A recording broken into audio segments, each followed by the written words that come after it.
Hello student, welcome to social science class once again.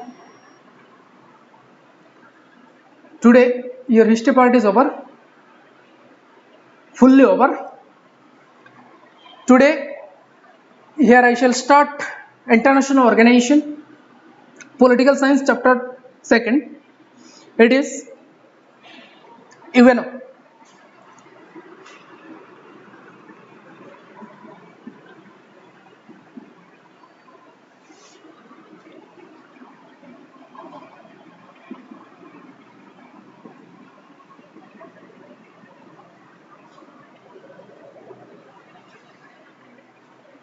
So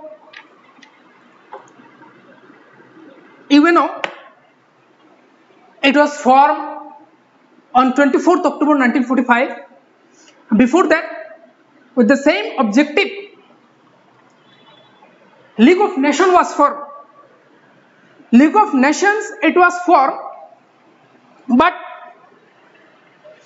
League of Nations it was failed to achieve or the wars in future. League of Nations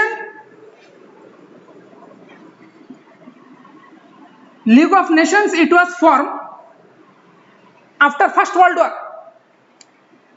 So the main objective of this League of Nations it was to ensure world peace and to stop wars in future. But Second World War broke out.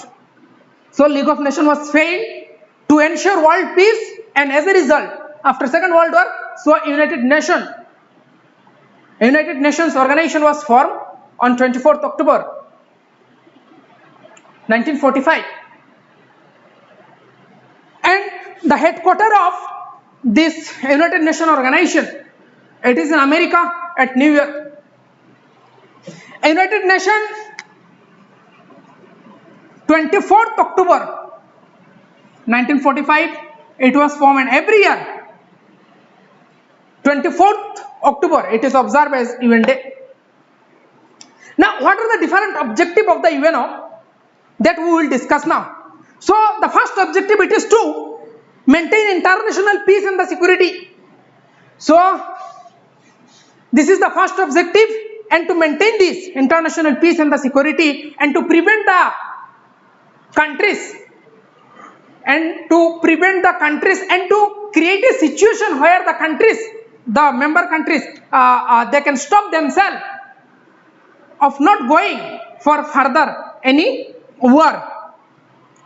So second objective it is to establish friendship among all countries of the world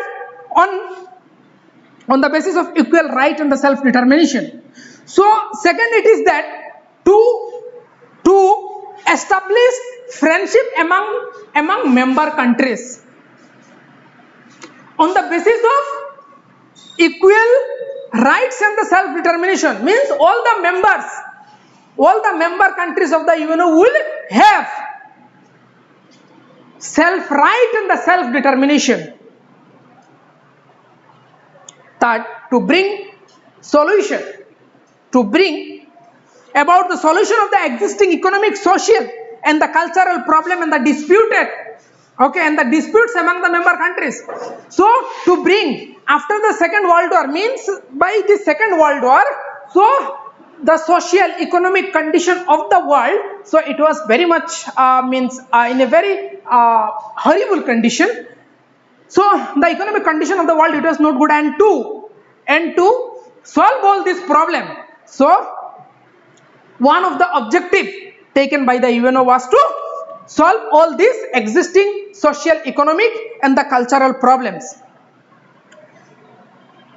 Fourth objective it is the UNO will perform as a center of excellence to establish good and the cordial relation among the member countries to achieve all the three aforesaid or discussed objective: international peace, establishing friendly relation among the member countries, and third it is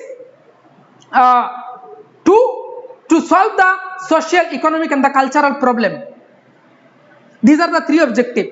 And fourth, it is the UNO will work as a center of excellence to achieve all these three objectives. Now, principles of UNO. Now, what are the principles?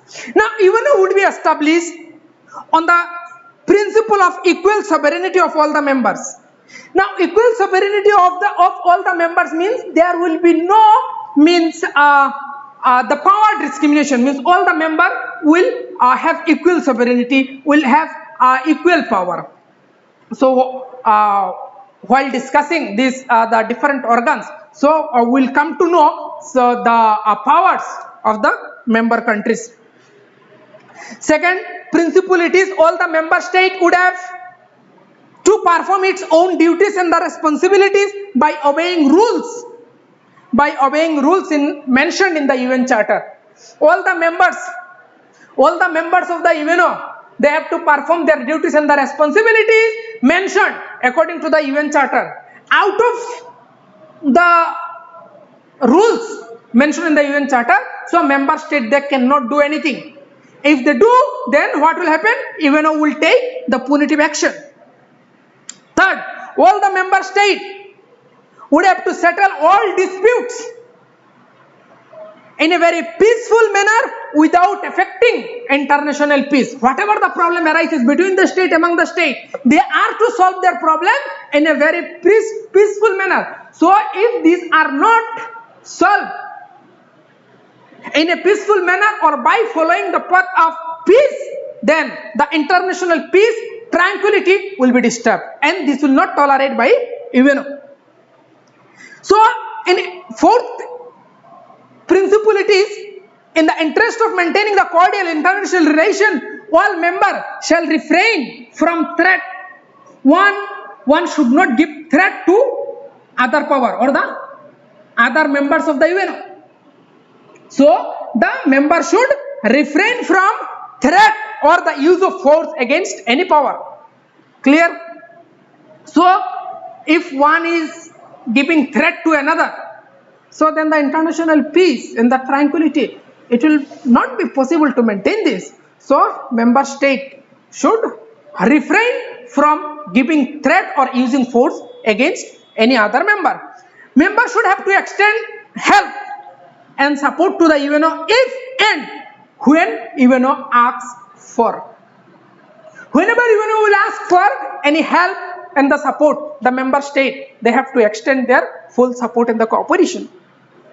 But whenever UNO will take any punitive action or whatever the action the UNO will take, at that time, the action taken against any member by the UNO, the other power or the other members, they cannot extend any sort of help to the members whom the UNO is taking action against that particular country. Understood? I repeat. Say, country A, UNO has taken punitive action or the action against country A. Now, this action period is going. Country B,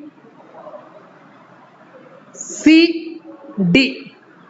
Say, just I am giving the name A, B, C. All these member states, they cannot extend any help to A. Clear? All the member countries, 193 members are there at present in the UNO.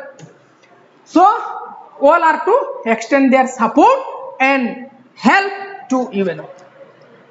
Now, we will see the different organs of the UNO. Now, first one, it is General Assembly. It is the biggest organ. The General Assembly is formed by the members of the UNO, to which one member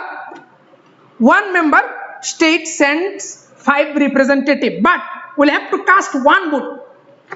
One member, say the member A can send 5 representatives. So, but while exercising the rights So will cast only one vote. Clear? 5 different means 5 representative. There will be no 5 vote. 1 vote. 1 member, 1 vote. 1 member means here 1 country. Clear? So this at the time of voting, so only one state where 1 member can cast only 1 vote. So the General Assembly, the size of the General Assembly, it is very gigantic. So therefore, it perform the various activities through by forming the subcommittees. The General Assembly is very gigantic. So next, it is the next organ. It is the Security Council. So Security Council, it is the most important organ, and at the time of its inception, 5 permanent members were there. So 5 permanent members are USA, Great Britain, France, Russia, and the China. These are the 5 permanent members. At the time of inception, 6 temporary members were there. And in the 1963, by amending the 23rd article of the UN Charter, so temporary member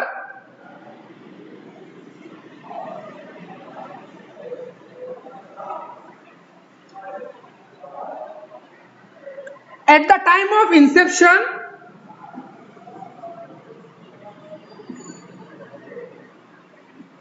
permanent members 5 and temporary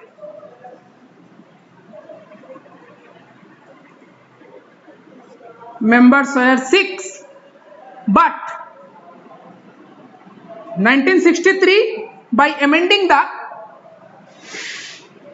UN Charter 23rd article, so 4 member plus, so total 10 members, 10 temporary members are there. So increase from 6 to 10. Now these temporary members are elected for 2 years by this member state. Now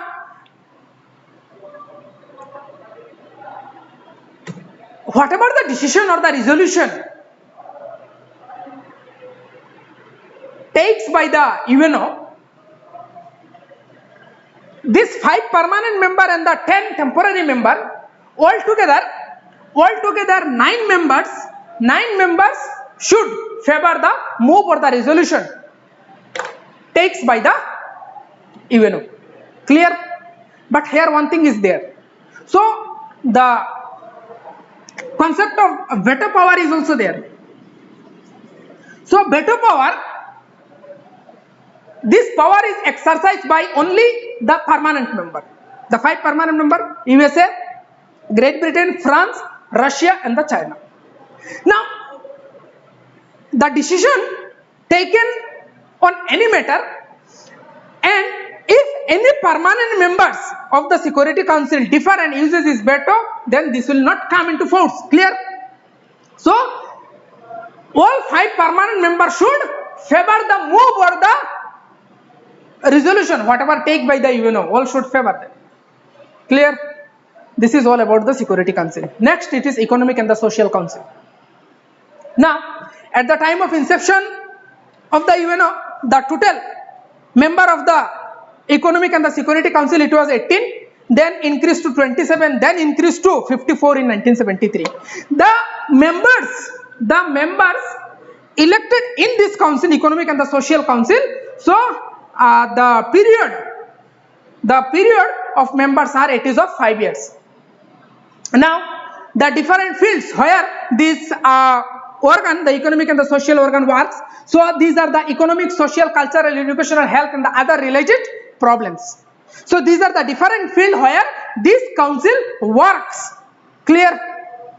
Next, it is the Trustee Council. Trustee Council, it is also a council which formed to make the people of the countries under the jurisdiction in the field of the economic, political, social, and the educational field. Under the trust jurisdiction. Okay? Under the trust jurisdiction and the different fields they work. So these are the economic, political, social, and the educational field. Now, who are the member of this trust? Now let's see. Number 1, the countries falling within the jurisdiction of the trust. Now some of the trust areas are there. Trust countries are there, where the countries which fall directly under the trust, they are the member of this council. Second is the permanent member of the Security Council who are not entrusted with the responsibilities of the countries under the trust. These are the second member. And the third member are the elected member for the period of 3 years. And these members are elected by the General Assembly. So this is all about the trustee council. Clear? Next, International Court of Justice. So International Court of Justice, it is the judicial organ of the UNO, and the total 15 judges are there in this court, International Court of Justice.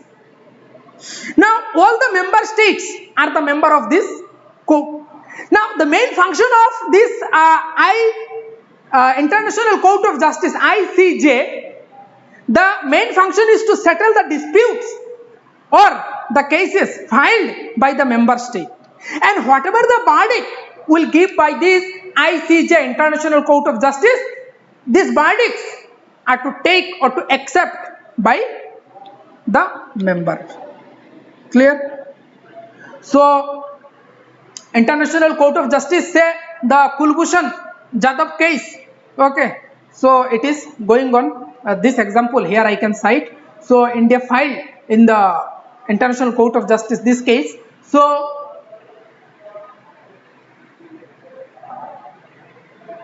whatever the decision will give by the International Court of Justice, both India and the Pakistan have to accept this. So next organ, it is Secretariat. Now Secretariat is like the heart of the UNO. Whatever the resolution decision takes by the UNO, these are implements or executes by the Secretariat. Now the role of the permanent member of the Security Council is very significant in the appointment of the General Secretary of this UNO. Now General Secretary, he or she is elected for 5 years. The General Assembly elects the Secretary General, but the role of this permanent member of the Security Council, it is very much significant. As per the recommendation of the General, means the Secretary Councils, 5 permanent members, whatever the recommendation they will give, on the basis of that, he or she will be elected as the Secretary General of UNO. So at present the Secretary General Antonio Guterres is the Secretary General of the UNO. So this is all about this Secretariat. So what Secretariat does? So they implement and execute whatever the decision or the takes by the UNO. Clear? So these are the 6 different main organs of the UNO. Other than this, so some others are also there: International Labour Organization (ILO), WHO, World Health Organization, IMF, International Monetary Fund. So these are the different main organs of the UNO. Other than this, some other organs are also there, like ILO, IMF, WHO, UNDP, many more. Next topic, it is UNO and the world peace. So the main objective of the UNO to ensure the world peace, that we have already discussed. Now how far UNO was successful in maintaining the peace and the tranquility in the world? So now we will see that. So in the span of last 70 years, UNO was quite successful in maintaining the peace and solving the different war-like situation in the world. However, in many cases, strong stand taken by the USA without approval or the recommendation of the UNO. So these are the step whatever taken by the USA without recommendation and the approval of the UNO. So it questioned the efficacy of the UNO. Other than this, so UNO was quite successful in maintaining the peace and tranquility in the world. The bold step taken by the UNO in the year 1952, it was UNO established Disarmament Commission, and by setting up this commission, even who was successful in signing or the member countries, so they signed number of treaties to reduce their armaments. And some of these treaties are, so disarmament commission means disarmament.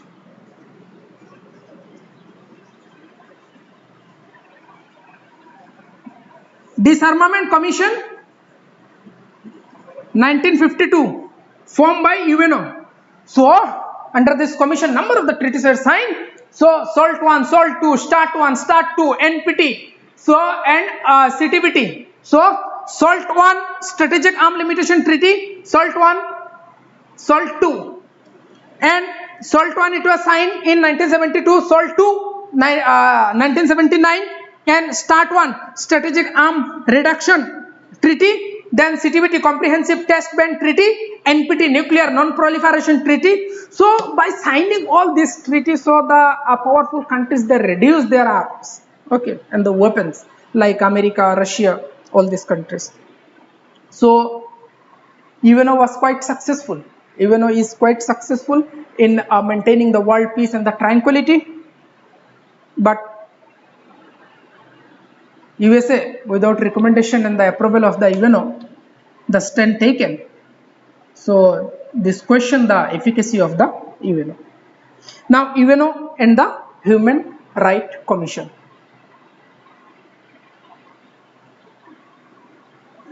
General Assembly of the UNO adopted the Human Rights Declaration on 10 December 1948, and that is why every year 10 December is celebrated as the World Human Rights Day. Now, the declaration what the General Assembly of the UNO adopted on 10 December 1948, United Nations Declaration of Human Rights. So, this declaration consists a preamble and 30 articles which serves the two objectives. First objective it is, for two more question may come. So the rights of the people of the world have been incorporated in the declaration, the rights, okay, so the basic rights, okay, to lead a dignified life. So these rights incorporated in the declaration. Second, it is the member state have to give in recognition to these rights which have been mentioned in the declaration. So whoever will be the member of this United Nations Human Rights Commission, whoever will be the members, so they are to give or have to recognize this right as mentioned in the declaration. Now, the UNO has made it clear in respect of human rights through the Human Rights Declaration that by depriving the international the rights of the citizen, it is not possible to ensure the international peace and the security.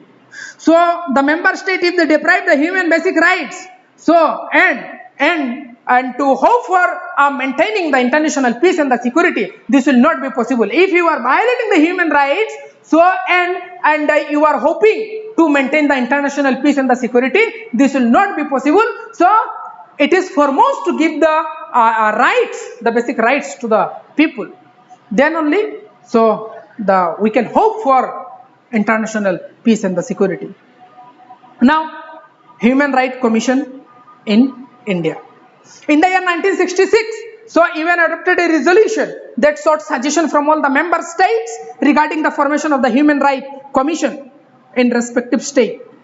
And in the year 1993, accordingly, so Human Rights Commission conference held in the Vienna.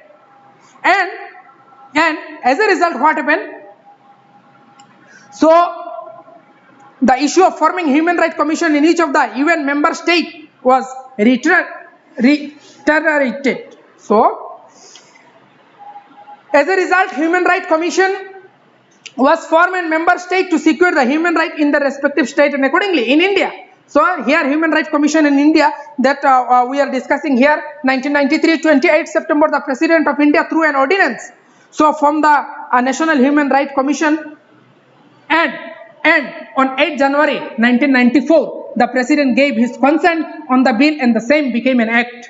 And accordingly so human rights commission formed and the state human rights commission also formed in the respective states or the provinces. Now this is all about the background of the Human Rights Commission, setting up the Human Rights Commission. So India is also a member of the Human Rights Commission of the UN. So once India took the membership of the UN Human Rights Commission, so India is bound to give all the human rights to its citizens. And accordingly, bill tabled and it became act after giving the consent by the President of India, and the Human Rights Commission of India was also Human Rights Commission in national level it is formed and state level is also formed in respective states. Now the composition of the National Human Rights Commission. So who are the member of this commission and who appoints all these members? Now we will see this. The chairman of the National Human Rights Commission should be a retired Chief Justice of the Supreme Court. Among the other members, so chairman, he should be the retired Chief Justice and Chief Justice of Supreme Court, and the other members, one member is either a serving or retired judge of the Supreme Court. Second member, another member is either serving Chief Justice of High Court or retired Chief Justice of High Court. In the third category members, two members are from having knowledge and experience on the human rights activities or as activist.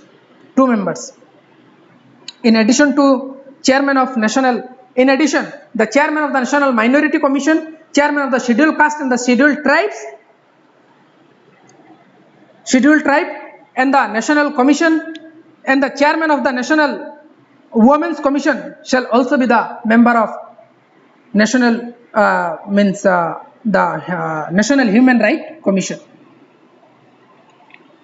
Now, who appoints all these members? So, the president appoints all these members for 5 years period.